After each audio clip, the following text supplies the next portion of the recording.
السلام عليكم حبايب قلبي ورحمة الله وبركاته. عاملين ايه؟ وحشتوني. النهاردة فيديو مختلف وجديد. النهاردة اول مرة معاكم هعمل شوية مشتريات للخضار وشوية حاجات كده انا اشتريتها من السوق، فحبيت ان انا اوريها لكم ونشوف مع بعض الاسعار برضو اخبارها ايه.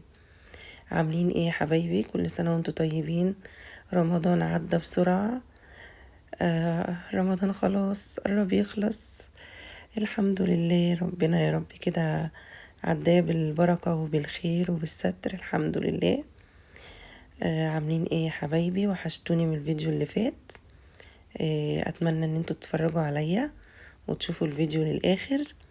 الفيديو النهاردة جميل، فيه شوية مشتريات وهنعمل معاكم حبة المواعين كده وهنصبن البوتاجاز وهنعمل طماطم. انا وريتكم طريقة تفريزها قبل كده، بس انا هوريها لكم بس كده، هقطعها وهحطها على النار قدامكم. ماشي يا حبايب قلبي. انا دلوقتي جبت حاجات من السوق، جبت طماطم وجبت خيار وجبت بتنجان وبطاطس وخس وشوية حاجات كده وجرجير وشوية حاجات كده انا هوريها لكم معايا يا حبايب قلبي. الأسعار الخضار بقت حاجة صعبة جدا جدا، ربنا يا رب يعيننا ويعين الناس. الخضار غالي جدا جدا. في أواخر رمضان كده الخضار ارتفع رفعة كبيرة جدا. يعني الطماطم ب35 جنيه وب30 جنيه وب40 جنيه. يعني بصراحة يعني غلا فاحش يعني كتير جدا. والبطاطس برضو ب15 وب10 وب12. البتنجان ب25 اللي هو الرومي الكبير. الفلفل الأخضر ب40 جنيه.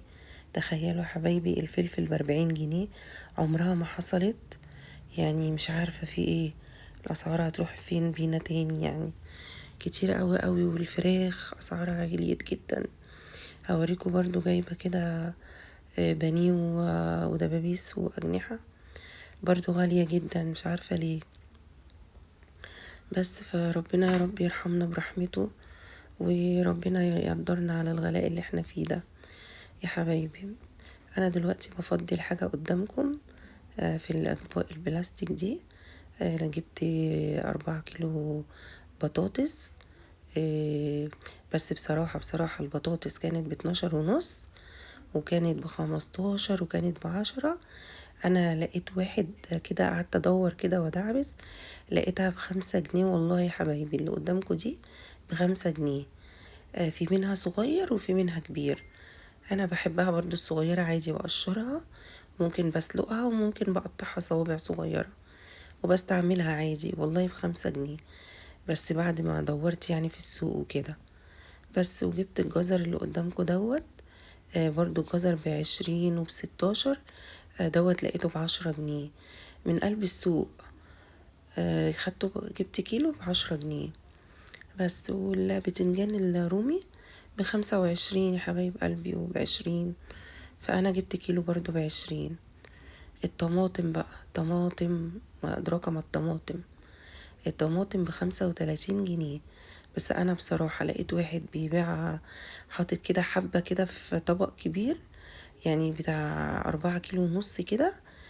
خدتهم منه الكيلو ب15. بس هي مستوية شوية، مش هكدب عليكم، هي مستوية بس نضيفة وزي الفل مفيهاش حاجة. هقطعها وهصلصها على طول، هعملها صلصة بس. وجبت لحمة مفرومة قدامكم، ده نص كيلو لحمة مفرومة. قلت اعمل بيه صينية بشاميل كده او صينية مسقعة بالبشاميل واللحمة المفرومة، الولاد عندي بيحبوها. وجبت بانيه، جبت كيلو ونص بانيه انصاص. ده زي ما انا قلت لكم كده، انا بجيب حاجتي بالاسبوع بس. وجبت دبابيس واجنحة هم عايزينها كنتاكي. الفراخ يا حبايبي ب120 جنيه. يعني بجد يعني مش عارفة، الأسعار غالية جدا. وجبت لفة سمبوسك ب35 جنيه. وجبت حزمتين جرجير ب5 جنيه بس حبايب قلبي. فالاسعار يعني ربنا يا رب كده يعديها على خير، هي بس عشان فترة رمضان وفترة العيد، وان شاء الله برضو ترجع ترخص تاني. فربنا يقوينا يا رب كده ويقويكم ويزود رزقكم ورزقنا، اللهم امين يا رب. بس هنا انا قلت اصبن المواعين معاكم. في حبة اطباق كده وحبة مواعين عندي، فقلت ايه اصبنها معاكم حبايب. انتوا عاملين ايه؟ كويسين يا رب، تكونوا كلكم دايما بخير يا رب، وينعاد عليكم رمضان كده على خير، والعيد يا رب يجي بسعد وبفرح كده يا رب عليكم حبايبي. بس انا دلوقتي بنضف الحوض واسلكه كده واشيل كل الفضلات اللي فيه، وبعد كده هبتدي ايه اصبن المواعين. بس يا حبايب قلبي، فاحنا لازم في ظل الاسعار اللي احنا فيها دي حبيبة قلبي لازم تاخدي بالك من ميزانيتك. مش شرط تجيبي الحاجة غالية، انت ممكن تتعبي شوية وتدوري كده في السوق، وممكن تلاقي حاجات ايه الارخص الحاجات بتاعتها ارخص يعني شوية. هي ممكن تبقى الطماطم مستوية شوية، البطاطس صغيرة شوية، عادي كله بيتعمل وبيبقى زي الفل والله. يعني مثلا انا الطماطم بقولك ب35، انا جبتها ب15، يعني جبت 4 كيلو ب60 جنيه. يعني جبت 4 كيلو ب60 جنيه، في حين لو جبتها ب35 هجيب 2 كيلو مثلا ب70 جنيه. طب ما انا اولى بالفرق دوت، وهي يعني مستوية ونقيت منها كمان حبة كده حلوين ناشفين للسلطة، وعملت برطمان صلصته كده وبقت صلصة مركزة وجميلة هتكفيني يعني حبة حلوين بس. والبطاطس برضو زي ما انا قلتلكوا كده مش ضروري تجيبيها كبيرة قوي يعني ب15، انا جبتها والله يا حبايبي ب5 جنيه، بس هي صغيرة شوية بس كويسة، بتتحمر وبتتسلق وبطاطس تحمير يعني جميلة جدا. بس فانتي حاولي علشان خاطر تعدي الأزمة بتاعت غلا الأسعار دي ان انتي تقتصدي شوية، يعني تدوري تتعبي شوية في السوق، تدوري على الحاجة الأرخص شوية. يعني توفري حبة من هنا على حبة من هنا هينفعوكي في حاجة تاني حبيبتي. بس والبنين اللي جبته نصوص دوت، يعني بحاول برضو ان انا في الاسبوع يعني اعمل مثلا يوم ويوم، اعمل يوم اقضيه اي حاجة، اليوم اللي بعده مثلا اعمل بانيه، اعمل الدبابيس دي والاجنحة، اعمل صينية مكرونة وصينية مسقعة باللحمة المفرومة بالنص كيلو لحمة، وهي الدنيا هتمشي.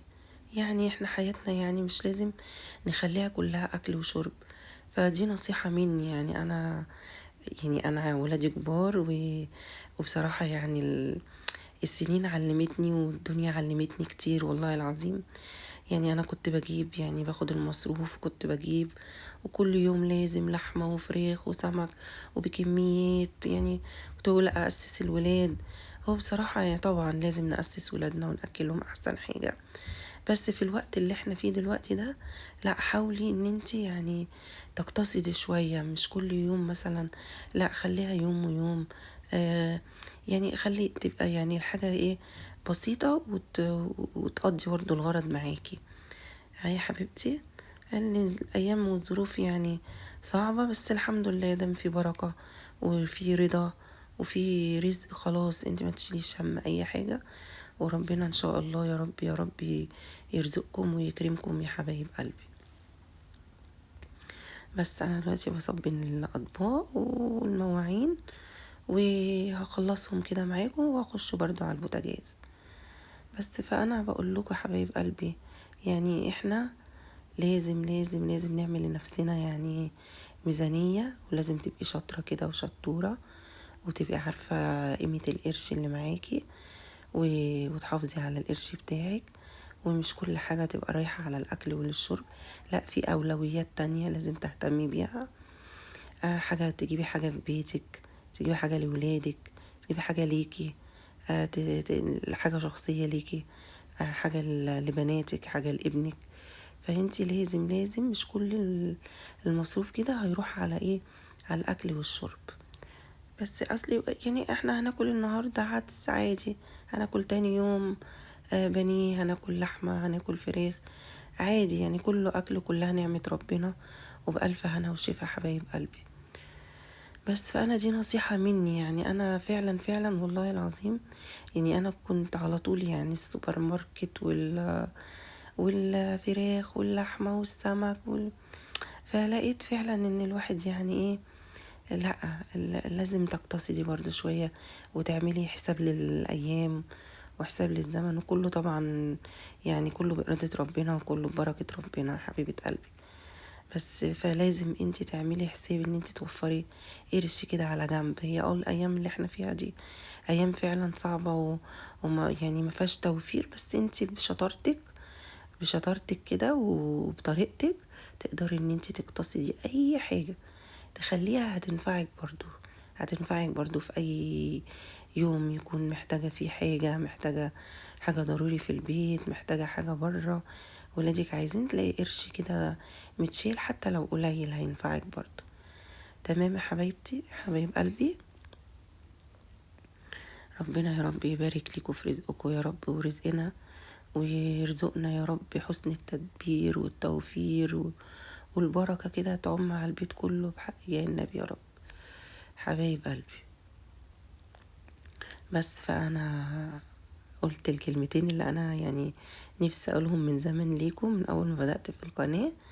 أنا دايما بقول لكم التفريز، والتفريز ده فعلا فعلا بيساعد جدا جدا على انك توفري. يعني انتي الوقت ما انا فرست الطماطم دي، انا يعني كنت جايبه الطماطم بكام؟ يعني كنت جايبه التلاتة ب15، يعني كانت الطماطم ب5 و10. شوفي دلوقتي الطماطم يعني وصلت ل40 جنيه. فحبة التفريز اللي كنت نفعوني جدا جدا صراحة. يعني انا ما اشتريتش طماطم كتير، هما ال4 كيلو المستويين اللي انا وريتهم لكم في اول الفيديو. برضو انا عندي حبة بسلة دلوقتي، البسلة ب30، انا كنت جايباها ب17 جنيه. فعندي حبة حلوين برضو في الفريزر.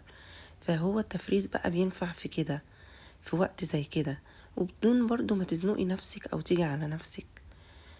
بس فالتوفير فعلا فعلا نعمة والله، وبينفع والله وبيوفر وبينفعنا بصراحة. وفي أيام يكون فيها غلا زي كده بتظهر بقى قيمة التفريزات. بس حبيبتي ربنا يا رب يعينك ويقويك يا رب، ويخليلك ولادك وبيتك، ويرزقك يا رب بالبركة كده وبالرزق والحلال وبكل حاجة حلوة حبايب قلبي. تمام. بس احنا دلوقتي خلصنا المواعين، هنبتدي بقى نخش على البوتاجاز زي ما انا قلت لكم. حطيت حبة بريل وحبة كلوريكس كده الوان، وهدعكوا كده وهلمعه قدامكم على طول. بس بالنسبة بقى ايه، انا الفيديو اللي فات اخر فيديو عملته بتاع ترويقة الريسبشن، حطوا اللايك يا حبايبي، اوعوا تنسوني في اللايك والتعليق. انا مستنية منكم لايك وتعليق حلو، واشتركوا في القناة. ويا رب يا رب اكون يعني عند حسن ظنكم، او ان انتوا يعني تقبلوني وتحبوني كده زي ما انا بحبكم. يعني والله العظيم انا من يوم ما فتحت القناة دي وانا بحبكم جدا جدا، وانتوا يعني غاليين عليا والوقت اللي بقدم فيه فيديو معاكم انا ببقى يعني مبسوطة جدا جدا بيكم. بس فحطوا لي اللايك حبايبي عشان قناتنا تكبر بيكم، وهي مش هتكبر الا بيكم حبايب قلبي. بس فدلوقتي انا عملت ايه، البوتاجاز اهوت دعكته بالسلكة وبالسبونشة، وبعد كده همسحه بقى بالفوطة وهدلق مية كده عشان يبقى المية نظيفة كده ويلمع كده ويبقى نظيف. فعلى طول يعني انا جبت شوية المشتريات وهعمل المطبخ، وهفرز معاكم حبة القطن اللي جبتهم. وهو ده فيديو خفيف كده عشان مبقاش تقيل عليكم حبايب قلبي. يا رب أشهد أن لا إله إلا الله وأشهد أن سيدنا محمد رسول الله. اللهم صل وسلم وبارك على سيدنا محمد. صلوا على النبي حبيب قلبي. بس ايه رأيكم بقى، انا الفيديو اللي فات كلمتكم على ابني اللي بيلعب كورة، وانا حابة ان انا اقول لكم بصراحة، يعني انتي لو ابنك او بنتك عندهم موهبة، انتي تبقي معاهم وايدك بايديهم وتوصليهم وتنملهم الموهبة دي. ما تستهتريش بموهبتهم او بهوايتهم، لا، الولد او البنت اللي عندهم موهبة او عندهم هواية انت كأم مسؤولة ان انت تفضلي معاهم، تقويهم ان هم ينموها ويكبروها. يعني انا ابني اللي بقول لكم عليه ده من وهو عنده 4 سنين ونص، وانا يعني لاحظت عليه ان هو بيحب الكورة. يعني كان لما يلعب كورة كده هو وزمايله صحابه كده صغيرين معاه في السن، كنت بحس فيه حاجة كده يعني مختلفة. فروحت على طول قدمت له في أكاديمية للعب الكرة قدم. لعب أول ما راح فيها صراحة، يعني الناس كلها حست فيه بالموهبة وإن هو يعني يبقى لاعب كبير وكده اهو. فأنا فضلت وراه ووديته الأكاديمية دي، قعد فيها سنتين كده. وبعد كده هو نادي إنبي، كان نوادي كده بتنزل يعني استكشاف كده للأكاديميات. فنزلوا رئيس النادي ومدربين كده من القطاع في إنبي، نزلوا واتفرجوا عليه واختاروه، وروح مضى معاهم وهو عنده ما شاء الله ما شاء الله 7 سنين.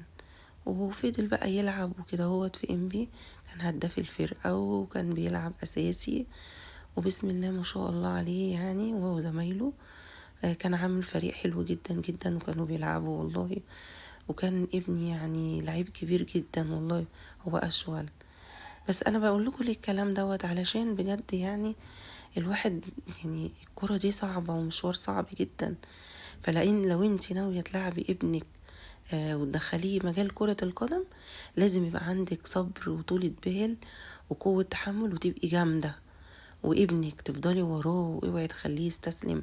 لان هيقابلك حاجات كتير جدا، احنا قابلنا حاجات يعني مش عايزة اقول لكم يعني آه، آه، يعني يعني من جانب انت كنت بتحبي الناس اللي حواليكي وبتحبي الولاد وتشجعيهم، في نفس الوقت اللي انت بتعملي كده فيه لا، في ناس تانية بتغير من ابنك وبتغير منك وعايزة ابنها يبقى مكان ابنك.